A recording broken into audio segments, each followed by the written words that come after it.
আসসালামু আলাইকুম। আমি ডক্টর জাহেদের ভিডিও দেখি, ওনার পলিটিক্যাল অ্যানালাইসিস শুনি এবং মোটামুটি 95% কথা ওনার সাথে আমি অ্যাগ্রি করি। এজন্যই ওনাকে আসলে আমি ফলো করি। কিন্তু ওনার বক্তব্যের মধ্যে যে একটা অ্যান্টি ইসলামিক বায়াস বা ইসলামের বিরুদ্ধে বায়াস আছে, এটাও মানে স্পষ্ট।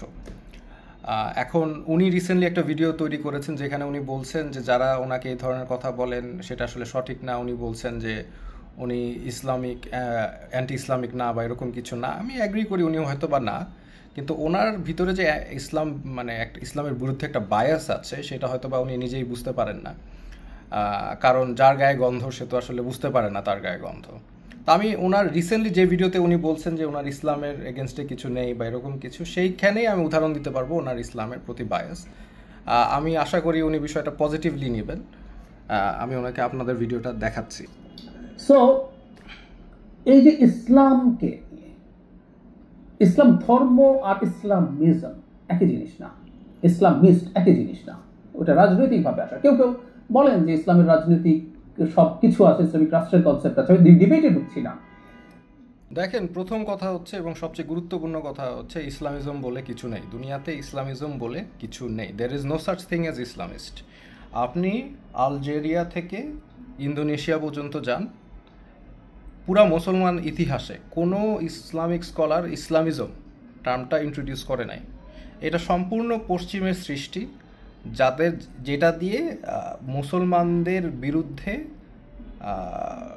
সহিংসতার এক ধরনের মানে উৎপাদন করে আর কি, কনসেন্ট উৎপাদন করে। হ্যাঁ, যে আমরা মুসলমানদেরকে মারছি না, আমরা ইসলামিস্টদেরকে মারছি, এরকম এইভাবেই টার্মটা এসেছে। কারণ এছাড়া তো এই টার্মটা নাই। Who is Islamist? No one is Islamist. এখন আপনি যেভাবে বলছেন বা ডক্টর জায়েদ যেভাবে বলছেন যে যারা পলিটিক্যাল ইসলাম করে তারা ইসলামিস্ট, এই ডিস্টিংশনটা আপনাকে কে দিল? মানে ইসলামিক হিস্ট্রিতে ইসলামিক স্কলাররা তো দেয় নাই আপনাকে। এটা ইসলামের মানে কোথাও নাই। এখন আপনি যে বলছেন যে দের ইজ এ ডিস্টিংশন, ইসলাম ধর্ম এবং ইসলামিক রাজনীতি বলেন বা অর্থনীতি বলেন বা হোয়াট এভার, সেটার মধ্যে একটা ডিস্টিংশন আছে। There is no such distinction. I am sorry, that is objectively totally রং।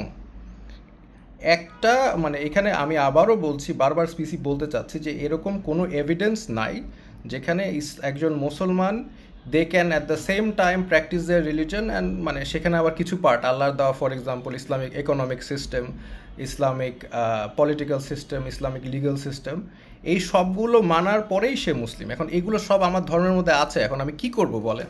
মানে কি করতে হবে আমার? কি এটা পশ্চিমাদের সাজেশনে এগুলো আমার ডিভাইড করে ফেলতে হবে? বা আমাদের তো মানে ওই যে ওরা যে করেছে সেকুলারিজম তৈরি করেছে ওদের প্রেক্ষাপট অনুযায়ী, সেটা তো আমাদের এখানে কখনো হয় নাই। এই আপনাদের এই ফেক ওয়ার্ডগুলি ইসলামিজম, এগুলি তো আসলে নাই, এগুলোর অস্তিত্ব নাই, তাই না? বিষয়টা এমন না যে এগুলো বিষয় নিয়ে তিনি অবগত না, তিনি অবশ্যই অবগত। কেন না, এটা কেন বলছি? কারণ এর ঠিক পরের লাইনেই বলছে যে অনেকে বলেন যে পলিটিক্সের, ইসলামের মধ্যে পলিটিক্স আছে ইত্যাদি আছে। এটা অনেকে বলেন, এটা নিয়ে ডিবেট হতে পারে, এটা বলে তিনি পাশ কেটে চলে গেছে। You can't just do that. আপনি এত বড় একটা জিনিস ইসলামের ভিতরে যেটা আছে, আপনার একটা মানে যেটার ইতিহাসে কোনো কেউ ক্লেম করে না, ইসলামিজম এবং মুসলিম, এটার ইতিহাসে কেউ ক্লেম করে নাই, সেটাকে আপনি এত সহজে পাশ কাটিয়ে চলে বলে ডিবেট হতে পারে। It's not debatable honestly. এটা আছে, it's a matter of objective fact. So এটার যদি আপনার কোনো স্ট্রং ক্লেম থাকে যে সামহাও ইট ক্যান বি মানে ডিভাইডেড বা ডিফারেন্সিয়েটেড সামহাও কোনোভাবে, সেটার আপনি আরও মানে স্ট্রং পজিশন দেন। আপনি জাস্ট পাশ কেটে চলে যাবেন এটা বললে হবে না। দ্যাট ইজ ইয়োর মানে এটাই ডক্টর জাহেদের ওনার বায়াসটা আর কি, যে এখানে উনি ইসলামিজম বলে এক ধরনের ডিভিশন করছেন। আরেকটা জিনিস যেটা অ্যাড করার প্রয়োজন মনে করছি সেটা হচ্ছে, দেখেন উনি কিন্তু অনেক সময় উগ্র ডানপন্থীদের কথা বলেন, যেটা আসলে ওইভাবে আমরা দেখি নাই বা আমি দেখি না। হয়তো বা অবশ্যই কিছু ফার রাইট বা এক্সট্রিমিস্ট আছে, এটা তো মানে থাকতেই পারে, সব জায়গায় আছে।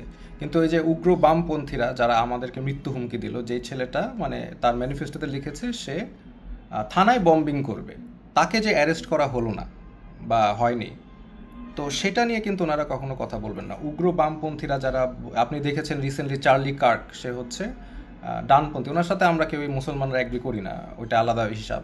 But as a right wing একটা বামপন্থী এক্সট্রিমিস্ট তাকে হত্যা করেছে।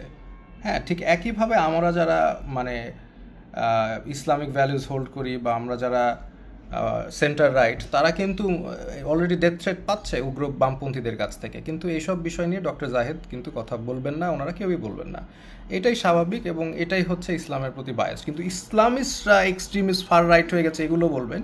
ফার লেফটরা যে বলছে, ম্যানিফেস্টো লিখেছে যে তারা থানায়, বাংলাদেশের থানায় বম্বিং করবেন, হ্যাঁ লিখেছেন, সেটা নিয়ে ওনারা কথা বলবেন না। তো এগুলো অনেক বিষয় আছে, ওনার কিছু জায়গায় বায়াস আমার মনে হয়েছে, আপনারা দ্বিমত করতে পারেন, বাট আমার কাছে এই জিনিসটা মনে হয়েছে যে উনি কিছু জায়গায় ইসলামের এগেনস্টে একটু বায়াস আছেন। জি, আসসালামু আলাইকুম।